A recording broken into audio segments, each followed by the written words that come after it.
Hello friends, आज के इस क्लास में आप बीएसएससी के लिए साइंस से 40 क्वेश्चन देखने वाले हो। आज का यह क्लास रेलवे सामान्य विज्ञान जो आपका स्पीडी का बुक है उसी बुक से लिया गया है। आज के इस क्लास में आपको 40 क्वेश्चन देखना है। देखिए, बीएसएससी की अगर आप तैयारी कर रहे हो तो आप सबसे पहले प्लेलिस्ट में आकर एक बार चेक कर लीजिएगा। बीएसएससी के लिए काफ़ी सारा प्रैक्टिस सेट अपलोड हो चुका है। आपको पता होना चाहिए कि बीएसएससी में अगर आपका साइंस पोर्शन से क्वेश्चन आना है तो 25 to 30 क्वेश्चन आएगा। 25 जैसा कि आपको सिलेबस में दिया जाता है, बट 25 to 30 क्वेश्चन साइंस से आएगा, क्योंकि साइंस का डिमांड अब काफ़ी अच्छे खासे से बढ़ गया है। हर एक एग्जाम में काफ़ी अच्छा खासा क्वेश्चन आता है, तो आप साइंस पे अपना कमांड करिए। स्पीडी साइंस अगर आप कवर कर लेते हो, यकीन मानिए साइंस के लिए आपको फिर सोचना नहीं पड़ेगा। तो अच्छे से क्लास को देखिएगा, समझिएगा। जहाँ भी आपको जवाब नहीं पता हो कोशिश करिएगा उसे याद कर लेने का। बीएसएससी के जो प्रैक्टिस सेट चल रहा है, अगर आप में से किसी को उसका अगर पीडीएफ चाहिए होगा तो हर एक क्लास के बाद नीचे टेलीग्राम का लिंक दिया हुआ है डिस्क्रिप्शन में, वहाँ से आप ज्वाइन कर लीजिएगा। अगर टेलीग्राम ज्वाइन करने में प्रॉब्लम आए या फिर आप टेलीग्राम यूज नहीं करते हो तो आप इस नंबर को नोट कर लीजिएगा 9576843550। इस नंबर पर आप व्हाट्सएप पर मैसेज कर दीजिएगा, आपको जो पीडीएफ है क्लास का वो भेज दिया जाएगा, सॉल्यूशन के साथ आपको मिल जाएगा। तो आइए स्टार्ट करते हैं आज का क्लास। देखिए, सबसे पहले बताना है कि विक्रम साराभाई स्पेस सेंटर कहाँ पर स्थित है। हर एक क्लास क्वेश्चन के बाद आपको ना 1 सेकेंड के आसपास का टाइम दिया जाएगा। ऑप्शन नंबर ए राइट आंसर हो जाएगा, तिरुवनंतपुरम में है, ध्यान रखिएगा। विक्रम साराभाई स्पेस सेंटर पूछे तो तिरुवनंतपुरम में है। नंबर सेकेंड बताइए कि कवकों का अध्ययन क्या कहलाता है। आज के इस क्लास में आपको अध्ययन से जो काफ़ी अच्छा खासा क्वेश्चन है वो देखने को मिलेगा। तो देखिए, कवक के अध्ययन को आप माइकोलॉजी कहते हैं, ध्यान रखेंगे। कवक के अध्ययन को माइकोलॉजी कहा जाता है। नंबर 2 का ऑप्शन नंबर ए राइट आंसर है। नंबर 3 है, सिक्कों का अध्ययन कहलाता है,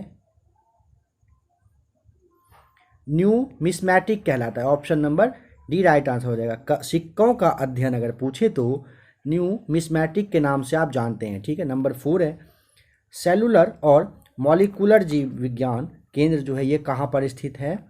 नंबर 4 का ऑप्शन नंबर ए राइट आंसर हो जाएगा, हैदराबाद में। ध्यान रखिएगा, पूछे कि सेलुलर और मॉलिक्यूलर जीव विज्ञान केंद्र कहाँ पर है तो हैदराबाद में ये स्थित है। नंबर 5 है, centre for DNA fingerprint and diagnostic जो है ये अवस्थित है कहाँ पर।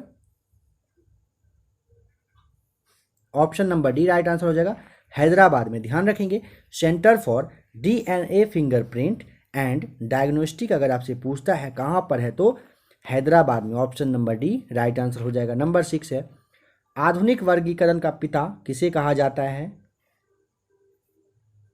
ऑप्शन नंबर डी लीनियस को। ध्यान रखेंगे, आधुनिक वर्गीकरण का पिता अगर पूछे तो लीनियस को कहते हैं। नंबर 7 है, कोशिका का अध्ययन कहलाता है।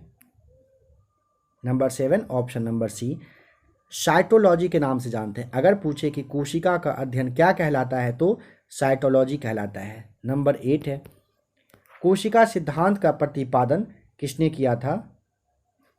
नंबर 8 ऑप्शन नंबर, देखिए कोशिका सिद्धांत का प्रतिपादन अगर पूछेगा तो ऑप्शन नंबर बी जो आपका स्लाइडेन एवं श्वान नाम आप ध्यान रख लीजिएगा, ठीक है। Option number B right answer हो जाएगा। नंबर 9 है, शैवालों का अध्ययन कहलाता है। 9 का ऑप्शन नंबर ए फाइकोलॉजी। ध्यान रखिएगा, शैवालों के अध्ययन के बारे में पूछे तो फाइकोलॉजी कहा जाता है। नंबर 10, नेशनल केमिकल लेबोरेटरी कहाँ स्थित है। ऑप्शन नंबर बी पुणे में है। अगर पूछे कि नेशनल केमिकल लेबोरेटरी कहाँ पर स्थित है तो संस्थान जो है ये पुणे में है। बताना है कि मलेरिया रिसर्च सेंटर कहाँ पर है। Option number B right answer हो जाएगा, दिल्ली में। अगर पूछे कि मलेरिया रिसर्च सेंटर कहाँ पर है तो दिल्ली में है। अंगूरों का उत्पादन संबंधित है, मतलब किस कल्चर से, क्या होगा। ऑप्शन नंबर डी हो जाएगा राइट आंसर, विटीकल्चर। ध्यान रखेंगे, अंगूर का उत्पादन विटीकल्चर। नंबर 13 है, नेत्र रोग का चिकित्सक कहलाता है। बताइए, नेत्र रोग का जो इलाज करते हैं उसे आप क्या कहते हैं। नंबर 13 का देखिए ऑप्थाल्मोलॉजिस्टिक कहते हैं। ध्यान रखिएगा, अगर पूछे कि नेत्र रोग का चिकित्सक को क्या कहा जाता है तो ऑप्थाल्मोलॉजिस्ट नाम से आप जानते हैं। नंबर 14 है, वेटनरी रिसर्च इंस्टीट्यूट कहाँ पर स्थित है? Option number C right answer हो जाएगा, इज्जत नगर में है। ठीक है, बताना है कि किस विज्ञान में पक्षियों से संबंधित अध्ययन किया जाता है?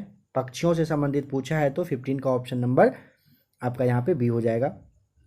ऑर्निथोलॉजी, ध्यान रखिएगा, पक्षियों से संबंधित अगर अध्ययन पूछेगा ना, उस पर रिसर्च वगैरह अगर क्या कहलाता है, किस नाम से आप जानते हैं साइंस की भाषा में, उसे आप ऑर्निथोलॉजी कहते हैं। बताना है कि प्लाज्मा अनुसंधान संस्थान कहाँ पर स्थित है? ऑप्शन नंबर आपका ना यहाँ पे डी हो जाएगा राइट आंसर, गांधीनगर में है। अगर पूछे प्लाज्मा अनुसंधान संस्थान कहाँ पर, तो Gandhinagar, option number D right answer हो जाएगा। राष्ट्रीय डेयरी अनुसंधान संस्थान कहाँ पर है? ऑप्शन नंबर ए करनाल में है। राष्ट्रीय डेयरी अनुसंधान संस्थान कहाँ पर, तो करनाल में है। वायरस का अध्ययन क्या कहलाता है? ऑप्शन नंबर ए वायरोलॉजी। ध्यान रखेंगे, अगर वायरस का अध्ययन पूछेगा तो वायरोलॉजी कहा जाता है। भाभा परमाणु अनुसंधान केंद्र, जिसे आप बार्क के नाम से जानते हैं, ये कहाँ पर है? ऑप्शन यहाँ पे ए राइट आंसर हो जाएगा, ट्रॉम्बे। ध्यान रखेंगे, भाभा परमाणु अनुसंधान केंद्र कहाँ पर, तो ट्रॉम्बे में स्थित है। नेशनल ब्रेन रिसर्च सेंटर है कहाँ पर? Option B right answer, Gurgaon में है। नेशनल ब्रेन रिसर्च सेंटर अगर पूछेगा तो कहाँ पर, गुड़गांव में है। फ्रेंड्स देखिए, आज का जो क्लास है ये आपके अध्ययन और रिसर्च सेंटर वगैरह से ही रिलेटेड खास करके है। हर एक क्वेश्चन को याद कर लीजिएगा अच्छे से, ये आपके एग्जाम के लिए बताया जा रहा है। अगर आप प्रैक्टिस सेट देख रहे होंगे तो आपको पता होगा कि यहाँ से एक दो क्वेश्चन बनकर आएगा, इसीलिए कोशिश करिएगा एक भी सवाल यहाँ पे नहीं छोड़ने का। प्रैक्टिस सेट में फिर आपको काफ़ी मज़ा आएगा। अगर आपका साइंस पोर्शन धीरे धीरे अच्छा होता जाएगा तो जो आप प्रैक्टिस सेट 150 क्वेश्चन का देखेंगे, उसमें जो 25 क्वेश्चन आपका साइंस से रहेगा, काफ़ी आपको मज़ा आएगा और वहाँ पे आप मार्क्स को अच्छे से अपना बढ़ा सकते हैं। इसीलिए आप अच्छे से क्लास को देखिएगा, समझिएगा। जहाँ भी जवाब नहीं पता हो, कोशिश करिएगा स्क्रीनशॉट लेकर उसे याद कर लेने का। देखिए, बताना है कि जीवों में पाए जाने वाले रोगों का अध्ययन क्या कहलाता है? ऑप्शन नंबर ए पैथोलॉजी कहते हैं। अगर जीव में पाया जो जाता है रोग, उसका जो अध्ययन होता है वो पैथोलॉजी कहलाता है। कीटों से संबंधित विज्ञान की शाखा क्या कहलाती है? ऑप्शन नंबर ए एंटोमोलॉजी कहते हैं। ठीक है, कीटों से संबंधित विज्ञान की शाखा के बारे में पूछेगा तो एंटोमोलॉजी कहलाता है। जीव विज्ञान शब्द का प्रयोग सर्वप्रथम किसने किया? ऑप्शन नंबर बी लेमार्क एवं ट्रीवेरेनस ने किया था। ध्यान रखेंगे। नंबर 24 है, चिकित्सा शास्त्र का जनक किसे कहा जाता है? ऑप्शन नंबर बी हिप्पोक्रेटस को कहते हैं। अगर चिकित्सा शास्त्र के बारे में पूछे कि इसके जनक कौन है, तो हिप्पोक्रेटस नाम ध्यान रखेंगे। बताइए कि ट्यूबरकुलोसिस रिसर्च सेंटर कहाँ पर है? नंबर 25 का। देखिए, आप इसको देखकर थोड़ा सा हो सकता है, अगर आपको पता हो तो बहुत अच्छी बात है, जिनको नहीं पता है ये समझ लीजिएगा कि यह जो आपका ट्यूबरकुलोसिस है ना, इसे आप जैसे तपेदिक कहते हैं। तपेदिक अनुसंधान केंद्र के बारे में पूछा है, अगर आप सिंपल लैंग्वेज में समझ लीजिए कि तपेदिक अनुसंधान संस्थान के बारे में, तो हमें एक ही मात्रा नहीं होगा। तपेदिक अनुसंधान संस्थान के बारे में पूछा है, जिसकी क्या स्थापना अगर पूछे तो 1956 में हुआ था। ठीक है, बताइए कहाँ पर है? नंबर 25 का option number C right answer हो जाएगा, चेन्नई में है। ठीक है, ट्यूबरकुलोसिस का रिसर्च सेंटर कहाँ पर? तो चेन्नई में है। सेंटर फॉर एडवांस टेक्नोलॉजी, जिसे आप CAT कैट के नाम से जानते हैं, ये कहाँ पर है? ऑप्शन ए इंदौर में। सेंटर फॉर एडवांस टेक्नोलॉजी कहाँ पर है? तो इंदौर में। नंबर 27 मधुमक्खी पालन जो है ना, ये संबंधित है, काफ़ी ज़्यादा इजी है, तो बताइए ऑप्शन नंबर यहाँ पे आपका बी हो जाएगा, एपीकल्चर से। बताइए कि भूकंप का जो अध्ययन है वो क्या कहलाता है? ऑप्शन नंबर आपका बी राइट आंसर हो जाएगा, सिस्मोलॉजी के नाम से आप जानते हैं। भूकंप का जो अध्ययन है वो सिस्मोलॉजी के नाम से आप उसे जानते हैं। आधुनिक वनस्पति विज्ञान का जनक किसे कहा जाता है? 29 का ऑप्शन नंबर बी लीनियस को। आधुनिक वनस्पति विज्ञान का जनक किसे कहा जाता है? तो लीनियस को कहा जाता है। जंतु विज्ञान का जनक किसे कहा जाता है? ऑप्शन नंबर ए अरस्तु को। जंतु विज्ञान का जनक पूछे तो अरस्तु को कहा जाता है। ट्रेडमिल टेस्ट, यह जो है कौन सी चिकित्सा से संबंधित है, यानी कि ट्रेडमिल टेस्ट आप किस चीज़ के लिए आपको करवाना पड़ता है, किसी को करवाना पड़े तो किसके लिए, तो हृदय के लिए। Option number A, treadmill test हृदय के लिए करवाया जाता है। बताना है कि होमोसोपियंस किसका वैज्ञानिक नाम है, तो ऑप्शन नंबर सी, मनुष्य का। बताइए कि स्वप्नों का जो अध्ययन है ये क्या कहलाता है, ऑप्शन नंबर सी, ऑनिरोलॉजी कहलाता है। स्वप्नों का अध्ययन क्या कहलाता है, तो ऑनिरोलॉजी कहलाता है। बताइए कि केंद्रीय वनस्पति अनुसंधान संस्थान कहाँ पर अवस्थित है, ऑप्शन ए, लखनऊ में। केंद्रीय वनस्पति अनुसंधान संस्थान पूछे कहाँ पर, तो लखनऊ, ऑप्शन नंबर ए आपको टिक करना है। फलों का अध्ययन क्या कहलाता है, ऑप्शन नंबर ए, पोमोलॉजी कहते हैं। फल के अध्ययन को पोमोलॉजी कहा जाता है। मानव विकास का अध्ययन क्या कहलाता है, नंबर 36 का ऑप्शन नंबर ए, ओ ए नहीं फ्रेंड्स, बी हो जाएगा।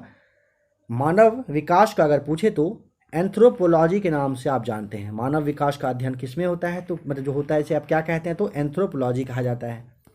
बताइए कि ऑस्टियोलॉजी जो है ये किसका अध्ययन होता है, मतलब ऑस्टियोलॉजी के थ्रू, तो option number D right answer हो जाएगा, अस्थियों का हो जाएगा। ठीक है, ध्यान रखिएगा। बताना है नंबर 38 में, केंद्रीय औषधि अनुसंधान संस्थान कहाँ पर है, ऑप्शन नंबर ए हो जाएगा, लखनऊ में। केंद्रीय औषधि अनुसंधान संस्थान लखनऊ में है, ध्यान रखेंगे। बताना है कि केंद्रीय चावल अनुसंधान संस्थान कहाँ पर अवस्थित है, कटक में। Option number C right answer हो जाएगा। केंद्रीय चावल अनुसंधान संस्थान पूछे तो कटक में है। आज का लास्ट क्वेश्चन देख लीजिए।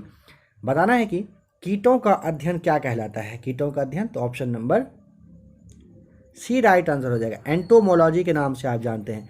कीटों का अध्ययन पूछे तो एंटोमोलॉजी के नाम से आप इसे जानते हैं। तो फ्रेंड्स अभी आपने 40 क्वेश्चन देखा जो कि आपके स्पीडी साइंस से लिया गया था। आपको पता है कि स्पीडी का जो बुक है साइंस का काफ़ी ज़्यादा मतलब कहिए कि अच्छा बुक है, बेहतरीन है आपके लिए।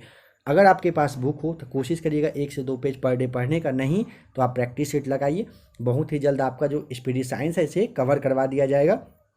अगर आपको आज का क्लास बीएसएससी के लिए अच्छा लगा होगा, आप वीडियो को लाइक कर लीजिएगा, चैनल को सब्सक्राइब कर लीजिएगा, एक बार प्ले लिस्ट में आकर चेक कर लीजिएगा। जो लोग नए हैं वो एक बार प्ले लिस्ट में आकर चेक करिएगा।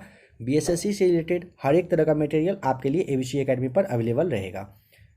ऐसे ही फ्रेंड्स बने रहिएगा एबीसी एकेडमी के साथ। वीडियो देखने के लिए आपका बहुत बहुत थैंक्स।